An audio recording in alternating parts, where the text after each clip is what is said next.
말씀은 고린도전서 50장, 아니 15장 50절에서 58절입니다. 신약 성경, 고린도전서 15장 50절에서 58절, 284페이지입니다.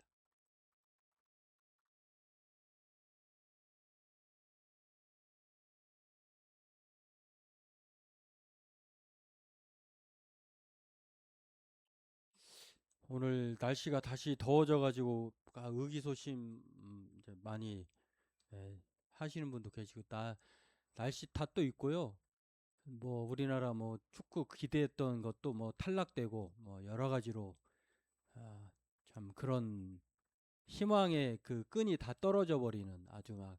그러나 오늘 이 주제에 맞는, 그래서 부활이라고 하는 주제가 오늘 합당한 것 같아요. 우리가 소망을 두어야 할 게 대한민국 32강도 아니고 또 좋은 선선한 날씨도 아니고 이 변하지 않는 확실한 하나님이 여야 한다고 하는 것들을 다시 한번 생각해 보게 됩니다.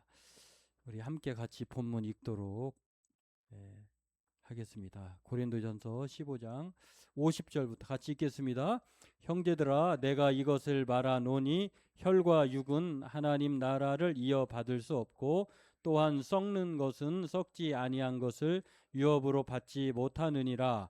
보라, 내가 너희에게 비밀을 말하노니 우리가 다 잠잘 것이 아니요 마지막 나팔의 순식간에 홀연히 다 변화되리니 나팔 소리가 나매 죽은 자들이 썩지 아니할 것으로 다시 살아나고 우리도 변화되리라.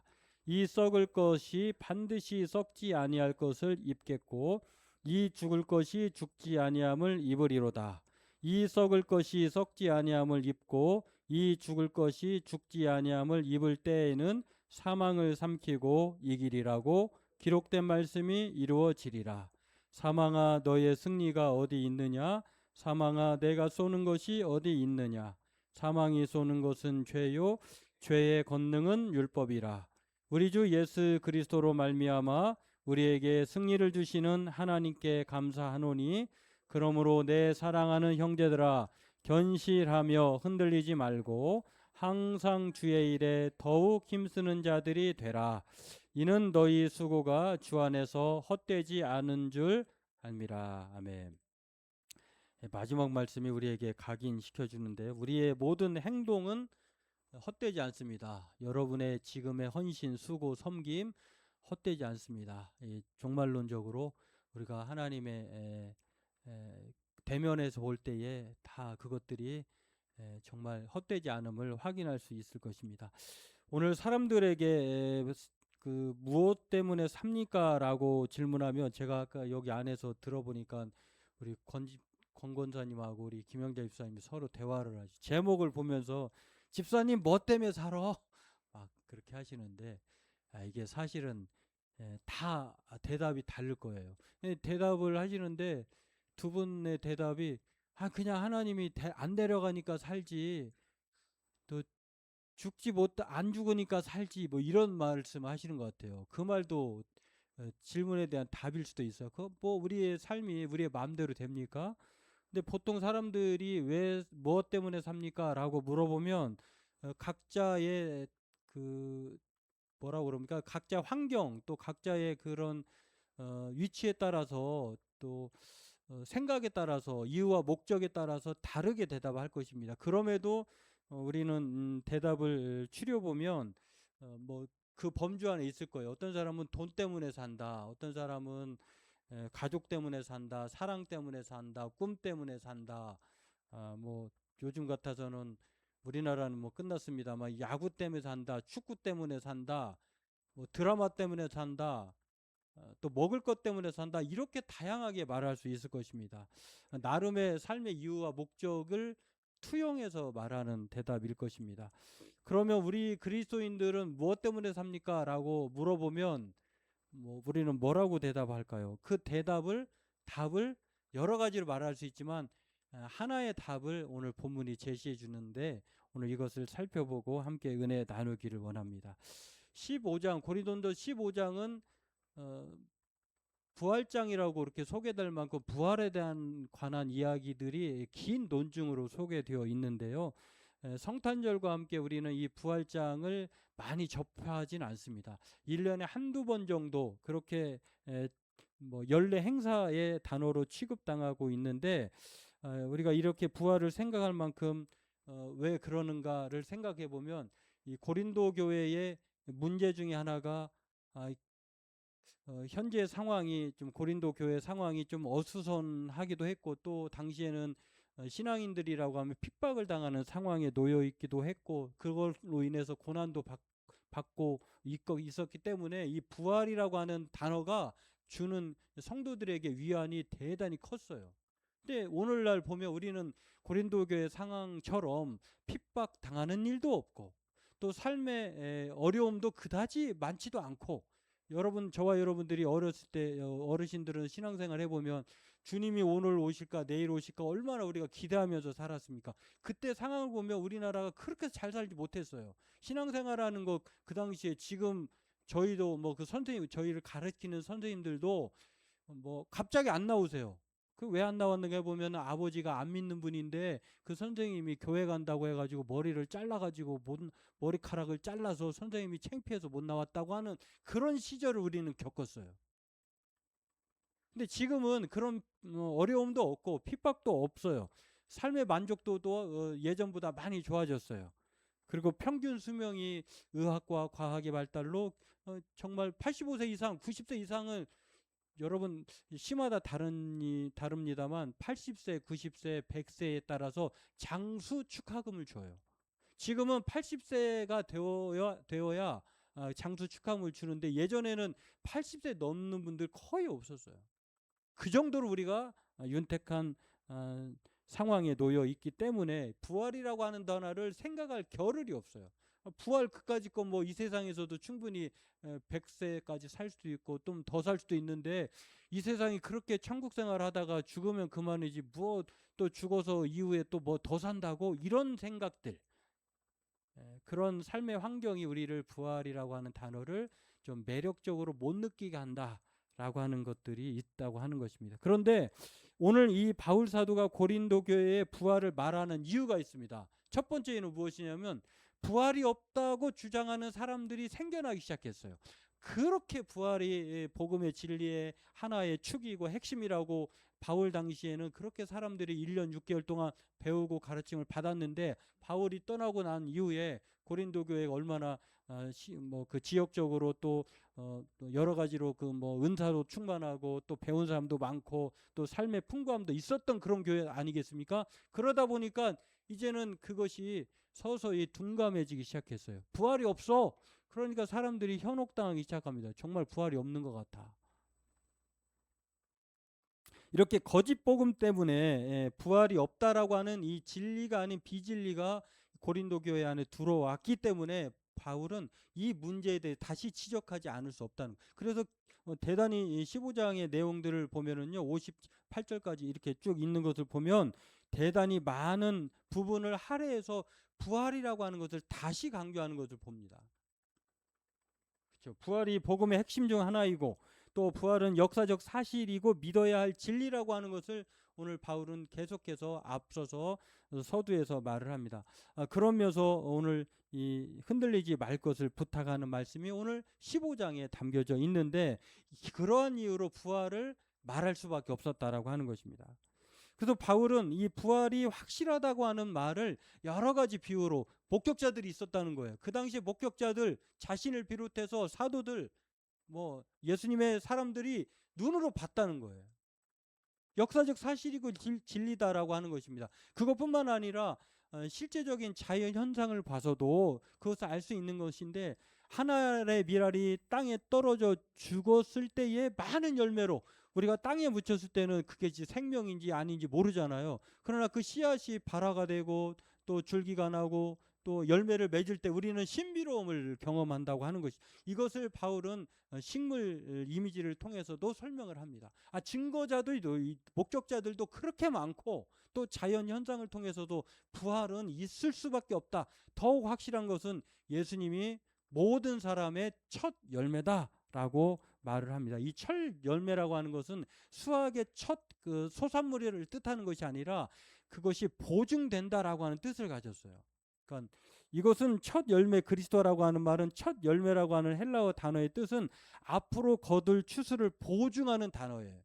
마치 뭐 바늘귀에 실이 끼워져 있으면 바늘이 나오면 반드시 끼워져 있는 실이 나오듯이 예수님이 부활하셨다고 하는 그 사실 때문에 우리 또한 부활이 자명한 것이다라고 말을 하고 있습니다.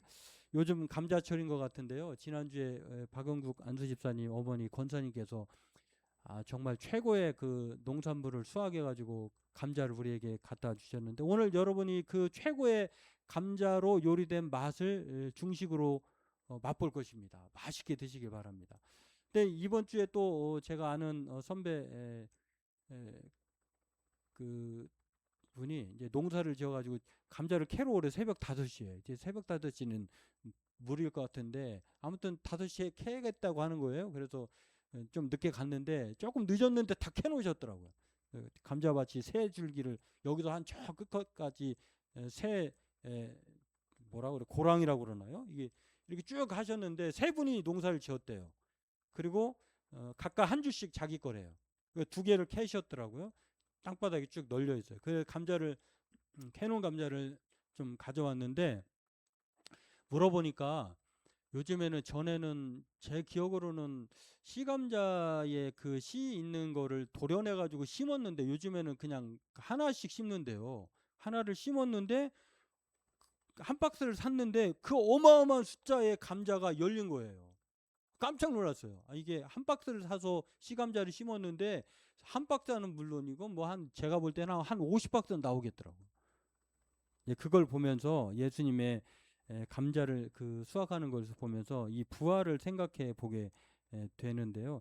감자를 심을 때 하나를 심으면 시간이 지나면 수많은 감자가 열리죠. 분명히 하나의 씨감자를 심었는데 농부가 그 씨가 하나의 열매에서 하나의 씨감자에서 한 개 열릴 거를 심는 사람이 누가 있겠어요? 그렇잖아요. 하나를 심으면 생각하지 못할 뭐 30배, 60배, 100배의 열매가 맺을 것을 믿고 그냥 심는 거예요. 그러니까 부활이 그렇다는 거예요. 하나님이 예수님을 부활시킨 것은 예수님의 그 첫 수확 열매로 말미암아 예수님이 열어놓으신 이 부활의 생명들이 감자가 수확의 열매로 열리듯이 그렇게 된다는 것을 오늘 이 바울은 그렇게 첫 열매로 예수님이 부활했다고 하면 우리도 그렇게 된다라고 하는 것입니다. 그러면 우리의 부활은 어떤 모습으로 되냐? 한번 그림 보실까요? 현재의 몸이 썩는 몸인데 저와 여러분들의 지금 이 상태의 몸이 어떤 몸이냐면 뭐 예쁘게 성형을 하든 뭐 썩지 않는 방부제는 안 넣지만 아무튼 그런 여러 가지 화학 성분을 우리의 몸에 넣든지 간에 우리의 몸은 결국은 현재의 몸은 썩게 된다라고 하는 것이죠.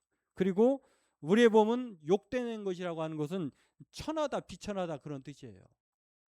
약한 몸이고 아파 나이가 들면 여러 가지로 아프게 돼요. 오래되면 또 고칠 것이 생기죠. 그렇게 되고 우리의 욕심의 몸은 그렇게 된다는 거예요. 현재의 몸은. 그러나 이 부활의 몸 예수님으로 말미암아 우리의 저와 여러분들의 몸은 어떻게 변하냐면 썩지 않는 몸이 된다는 거예요. 그리고 영광스러운 몸이 되고 강한 몸이 되고 신령한 몸이 된다라고 그렇게 말을 합니다. 그래서 예수님의 이 부활은 이 단 한 사람이 살아난 특별한 사건이 아니라 그래서 이 저의 은사였던 이 권영경 교수님은 모든 사람을 위한 고린도전서에서 이 표현을 뭐라고 했냐면은 저렇게 표현했어요. 죽음은 벽이 아니라 부활을 향한 회전문이다. 지금 저와 여러분들이 현재의 분을 이제 가요. 그러면은 죽으면은 그게 끝이 아니라 그것은 끝이면은 벽인데요. 죽으면은 다시 회전문처럼 통과하면은 어떻게 되냐면은 새로운 몸으로 이렇게 부활의 영생의 몸으로 천국으로 향하여 가게 된다 이렇게 말을 했어요. 그러니까 이거를 보면 이 결론을 알게 되면 우리가 그다지 이 세상에 살면서 좀 형편이 안 좋고 몸이 아프고 또 뭐 다른 사람에 비교해서 덜 행복하게 못 살아도 그러나 우리가 이 죽음의 끝에 다다랐을 때에는 새로운 새 세상, 새로운 몸, 예수님으로 말미암아 우리가 그렇게 된다고 하는 것을 말씀해 주고 있다라고 하는 것입니다. 이것이 바로 부활이 없다라고 하는 사람에 대한 이 사도 바울의 해답이에요. 부활이 없어? 목격자들도 있고 역사적 자연 현상을 통해서도, 그리고 예수님이 첫 열매 되셨다고 하는 이 놀라운 사실 때문에 우리들의 삶의 모습이 전혀 다른 차원의 모습으로 부활이 우리를 가져다 준다. 그렇기 때문에 부활은 능력이고 복음이다라고 말씀해 주고 있습니다. 그래서 이 부활이라고 하는 얘기를 하고 있는 것입니다. 두 번째로 예수님, 이 사도 바울이 부활이라고 하는 말을 하는 이유는 부활이 우리의 삶의 전부라고 하는 사실이에요. 뭐 때문에 살아? 라고 물으면 바울은 뭐라고 얘기하냐면 부활 때문에 살아요 라고 대답해야 한다고 하는 것을 그리스도인의 대답으로 제시하고 있는 것입니다.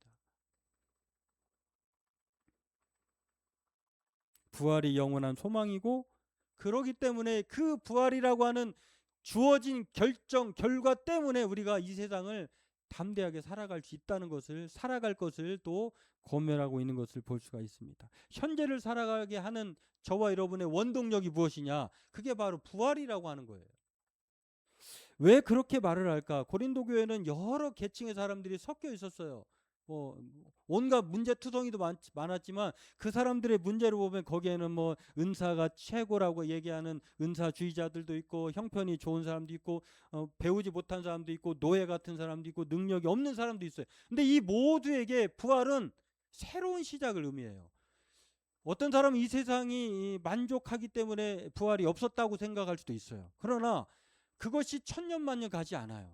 그렇기 때문에 그 사람들에게는 이것이 그냥 허무한 것이 아니라, 너가 그렇게 풍족하게 살았다 하더라도 죽음 이후에도 새로운 그보다 더 좋은 것들이 있기 때문에 과감히 놓아버릴 수 있어 라고 하는 그런 의미로 제시될 수 있고, 어떤 사람은 핍박과 고난 때문에 또 형편이 안 좋은 사람들에게는 그 사람들에게 새로운 부활이라고 하는 소망이 생겼기 때문에 이 세상을 살아갈 새로운 담대함을 제공해 주고 있다라고 하는 것입니다. 그래서 성경은 저와 여러분들에게 뭐라고 얘기하냐면 부활 때문에 삽니다라고 하는 말을 말함과 동시에 이 세상에 우리가 그 전에 예수님을 알지 못했던 부활 신앙이 없었던 때에 그렇게 확고한 진리처럼 붙들고 살아가고 있는 것에 대해서 그것을 정함이 없는 것에 소망을 두지 말라고 성경 우리에게 말하고 있다고 하는 것입니다.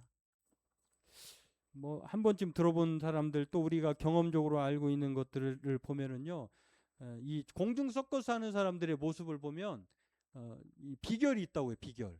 이 서커스의 비결. 이 비결을 보면은 여기에서 중요한 사람은 어떤 사람, 떨어지는 사람일까요? 거꾸로 매달려서 붙잡아주는 사람일까요? 거꾸로 매달려서 붙잡아주는 사람이 대단히 중요해. 절대적으로 중요해. 그냥 떨어지는 사람은 나 거꾸로 매달린 그 상대 파트너가 나를 붙잡아 줄 것이다라고 하는 그 확고한 믿음을 가지고 그냥 손을 그 믿고 절대적으로 뻗는 것에 있는 거예요. 그러니까 이 사람이 잡으려고 했다가는 둘 다 망하는 거예요. 이 서커스의, 공중 서커스의 성공 비결은 무엇이냐면 거꾸로 매달려서 붙잡아주는 사람에게 있다라고 하는 것을 말해주고 있는데, 오늘 이 서커스의 교훈이 저와 여러분들에게 믿음의 삶의 생각과 너무 흡사하게 우리에게 요구하고 있어요. 우리의 삶의 정함이라고 하는 것, 확고한 것, 불변하지 않는 것은 하나님 외에 없다는 거예요. 그렇기 때문에 우리는 부활하신 주님으로 말미암아 우리의 삶의 모습에서 저렇게 공중에서 붕 떠서 절대적으로 신뢰하면서 날아오르는 것처럼 그분이 나를 붙잡아 줄 것이다. 그분이 버리지 않을 것이다. 라고 하는 이 신뢰의 믿음의 팔을 뻗치면서 사는 것이 바로 저와 여러분들에게 오늘 두 번째로 말하는 부활의 삶을 사는 이유여야 한다고 성경은 우리에게 말해주고 있습니다. 성경은요, 우리가 의지하고 또 절대적이라고 생각했던 것에 대해서 뭐라고 얘기하냐면 그것은 바로 정함이 없는 것이다 라고 성경 곳곳에서 말을 합니다. 디모데후서 1장 12절에 보면은 내가 의탁한 것을 그날까지 그가 능히 지키실 줄 확신함이라. 빌보서 4장 7절에도 하나님의 평강이 너희의 마음과 생각을 지키신다.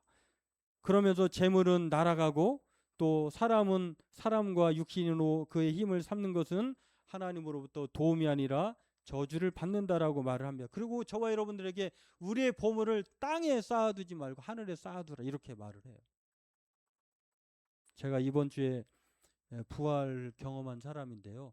죽었다가 살아났느냐 그런 것이 아니라 제가 2주 전에 수박을 한번 산 적이 있어요. 근데 수박을 사는데 제 상식이 있어요.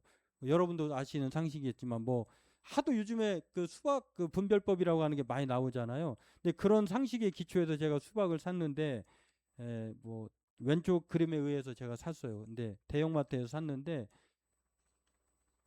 집사람이 전화가 이걸 사려고 수박 사면 어떻게 할까 그랬더니 방송을 들었나 봐요. 라디오 방송에서 요즘에는 수박을 사면 챗 GPT에다 물어보면 확실하대요. 그리고 사진을 찍어가고 어떤 분이 챗 GPT를 찍었더니 이걸 사세요. 왜 자기의 판단으로는 중앙에 있는 뭐 이러한 것을 사면 확실합니다. 이렇게 말한다는 거예요. 그래서 처음에는 제가 그 집사람의 말에 의존해서 챗 GPT를 물어봐가지고 샀어요. 근데 모양이 좀 길다라더라고요. 그래서 이게 맞나? 아무튼 그게 맞다고 하니 아내도 그렇고 챗 GPT도 확실해서 한 번 더 얘기하니 맞는 것 같아요. 그래서 샀어요. 그리고 샀는데 또 몇 시간이 흘러서 그 같은 장소를 방문할 수밖에 없었는데 전에보다 수박이 더 많아졌는데 모양이 더 좋아요. 그게. 그래서 제가 점원한테 이거 몇 시간 전에 샀는데 이게 모양이 좀 이래가지고 좀 더 예쁘고 통통하고 또 이걸로 좀 바꿨으면 괜찮나 그랬더니 괜찮대요. 그 수박을 바꾼 수박을 집으로 가지고 갔어요. 저녁에 잘랐어요. 맛을 보는데 물수박이에요. 아, 완전히 망했어요. 아, 처음에 그 챗 GPT 아내의 말을 들었던 그것으로 가꿨더라면 내가 두 번째 내 판단에 의해서 그 수박이 동글동글한 통통한 그 수박으로 안 가꿨더라면 맛있었지 않았을까?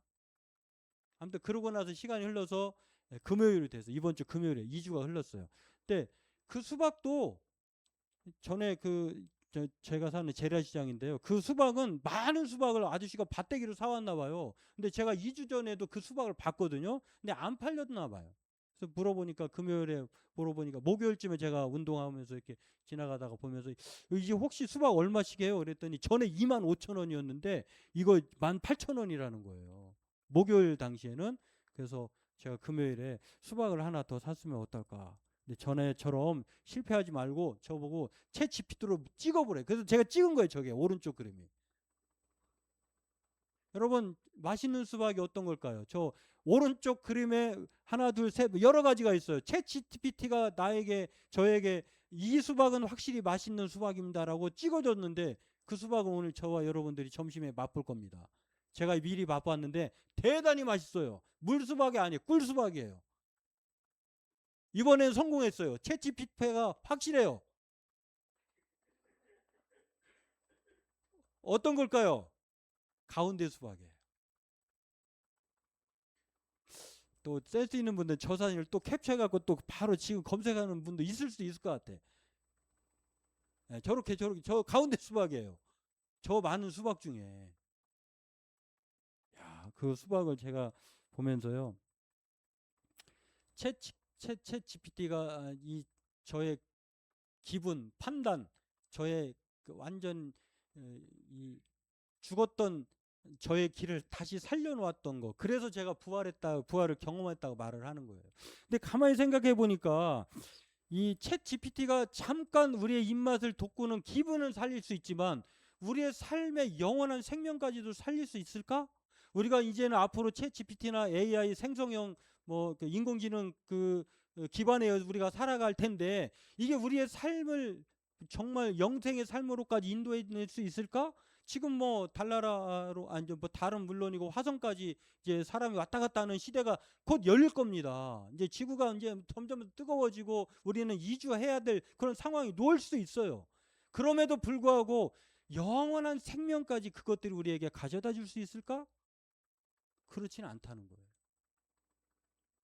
오늘 예수님은 저와 여러분들에게 하루를 행복하게만 사는 것이 아니라 그냥 회전문처럼 이 죽음의 끝이 넘어가면 회전문에 도달하게 되어서 그냥 순식간에 하나님의 나팔 소리가 들리면 우리의 몸이 호련히 변해서 굳이 다이어트 하지 않아도, 먹고 싶은 것 좀 절제하지 않아도 이제는 우리가 그로부터 자유로운 영원한 예수님의 영광의 몸으로 변화되게 될 것이다 라고 말을 해주고 있다는 것입니다.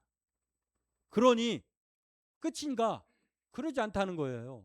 우리가 32강에서 축구가 탈락을 해도, 제가 좋아하는 팀이 2연패를 해도 문제가 없는 것은 영원한 진리이신 변함이 없는 예수 그리스도의 부활이 우리에게 같이 주어져 지게 된다는 거예요. 그렇기 때문에 우리의 삶의 태도를 어떻게 바꿔야 될 것인가? 성도들에게, 그렇게 잘난 맛, 또 자존심이 떨어져 있는 성도들에게 바울이 고린도에게 권면하듯이, 고린도 제1교회여 제발 좀 들어라. 어떻게 살 것이냐? 이제 부활을 경험했으니, 부활이 여러분의 미래가 결정하고 있으니 어떻게 살 것이냐? 하나님 앞에 항상 늘 감사하며 살라는 거예요. 나에게 부활을 주셨네? 이 세상의 삶도 주셨는데 더불어 영원한 생명까지 주시네? 라고 하면서 항상 감사하며 살라는 거예요. 그리고 거짓 복음들이, 저와 여러분들이 그러니까 부활이 없다라고 혹시 속삭이더라도 흔들리지 말고 견실하라는 거예요. 부활은 있다. 사람들의 목격자를 통해서 예수님이 친히 첫 부활의 열매로, 또 성경이 말하는 바대로 그렇게 부활이 있다. 그리고 항상 주의 일에 힘쓰라라고 하는, 여기서 방점은 항상에 있다는 거예요.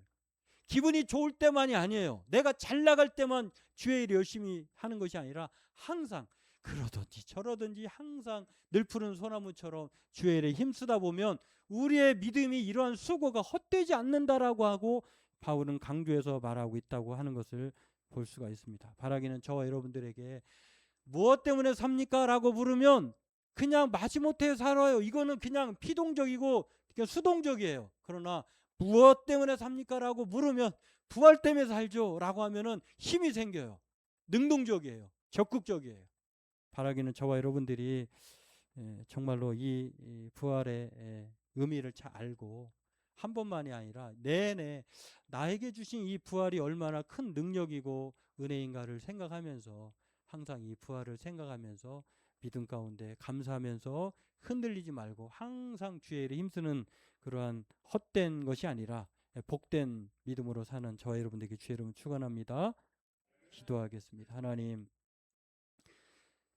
과거 고린도 교인들처럼 무엇 때문에 삽니까? 라고 물었을 때 세상 사람들이 그렇게 말하듯이 돈 때문에, 또 꿈 때문에, 사랑 때문에, 내가 좋아하는 것 때문에 산다라고 말하지 말고, 예수님께서 부활하신 이후에 과거로 돌아갔던, 물고기 잡았던 이 베드로에게 찾아가셔 평안하냐고 물으시고, 과거로 살지 말고 부활을 경험한 주님을 만난 사람으로 살라고 권면했던 것처럼 오늘 우리가 그렇게 살아가는 우리가 되기를 원합니다.